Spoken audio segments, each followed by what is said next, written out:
Vietnam అందాల దీవుల్లో విహారయాత్రకు వెళ్లిన భారతీయుల బృందానికి ఊహించని విషాదం ఎదురైంది. పోక్ క్వోక్ దీవి సమీపంలో స్పీడ్ బోట్ బోల్తాపడడంతో 15 మంది భారతీయులు ప్రాణాలు కోల్పోయారు. వీరంతా దేశీయ మొబైల్ బ్రాండ్ లావా మొబైల్స్ చెందిన డీలర్స్, డిస్ట్రిబ్యూటర్లు, ఉద్యోగులే. కంపెనీ ఇన్సెంటివ్ ట్రిప్కి వెళ్లిన బృందం ఈ ఘోర దుర్ఘటనలో చిక్కుకుంది. చాలా కుటుంబాల్లో ఇది విషాదం నింపింది.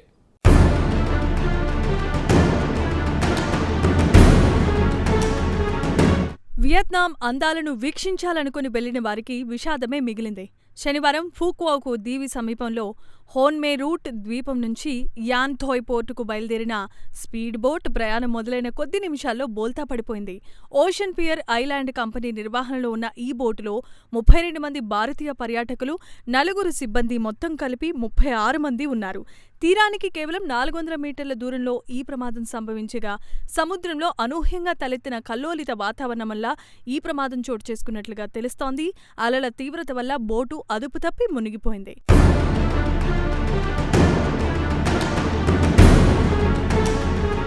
ప్రమాదానికి గురైన బోటుకు సమీపంలో ఉన్న ఇతర బోట్లు వెంటనే రెస్క్యూ ఆపరేషన్కు దిగాయి.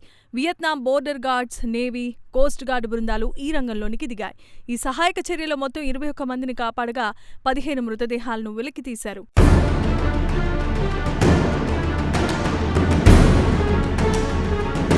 మృతుల్లో 14 మంది లావా మొబైల్ ఛానల్ పార్ట్నర్లు, ఒక కంపెనీ ఉద్యోగి. కంపెనీ సేల్స్ డిస్ట్రిబ్యూషన్ నెట్వర్క్లో మంచి పనితీరు కనబర్చిన వారికి రివార్డుగా నిర్వహించిన ఇన్సెంటివ్ టూర్లో భాగంగా జూలై 9న వియత్నాం చేరుకుంది ఈ బృందం.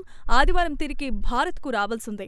దుర్ఘటన జరిగిన కొద్దిసేపటికే లావా మొబైల్స్ ఎక్స్ వేదికగా అధికారికంగా స్పందించింది. తమ 14 మంది ఛానల్ పార్ట్నర్లు, ఒక టీం సభ్యుడు మృతి చెందినట్లు ధృవీకరిస్తూ తీవ్ర దిగ్భ్రాంతిని వ్యక్తం చేసింది.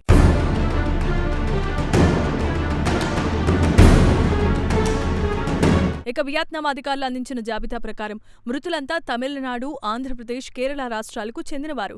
తమిళనాడు నుంచి 10 మంది ఉండగా సెంథిల్ కుమార్ జైవేల్, మురుగా ప్రభు ఆర్ముగం, శ్రీధర్ సుందరరాజన్, షేక్ అబ్దుల్లా, అబ్దుల్ మజీద్, బాలాజీ నటేషన్, వినయ్ కుమార్, చిత్తాపురం భాస్కర్, రవిశంకర సుగమారన్, సంతోష్ కుమార్, శాంతిలాల్ జైన్, బాబు కుప్పుస్వామి, ఆళగురాజన్ శివస్వామి ఉన్నారు. ఇక ఆంధ్రప్రదేశ్ నుంచి 3 మృతులు ఉన్నారు. నల్లపేట ఆదిశేషయ్య, రవితేజ, అలాగే కడప నుంచి ప్రముఖ మొబైల్ రిటైలర్గా గుర్తింపు పొందిన శ్రీధర్ ముదియం, జయలక్ష్మి గెల్లి ఉన్నారు.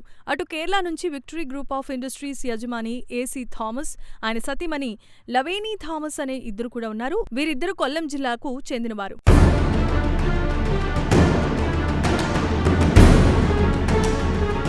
ఇక ఈ విషాదంపై ప్రధాని మోదీ కూడా తీవ్రమైన దిగ్భ్రాంతిని వ్యక్తం చేశారు.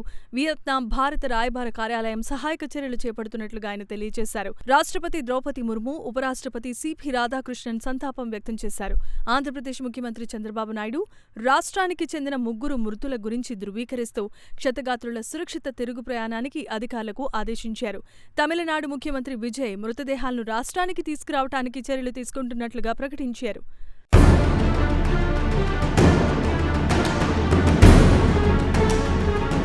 మరోవైపు దుర్ఘటనకు గల కారణాలపై వియత్నాం అధికారులు దర్యాప్తు చేపట్టారు. బోటు నిర్వహణ సంస్థ, పర్యటన ఏర్పాటు చేసిన బాధ్యులపై చర్యల విషయంలో ఇప్పటివరకు ఎలాంటి ప్రకటన విడుదల చేయలేదు.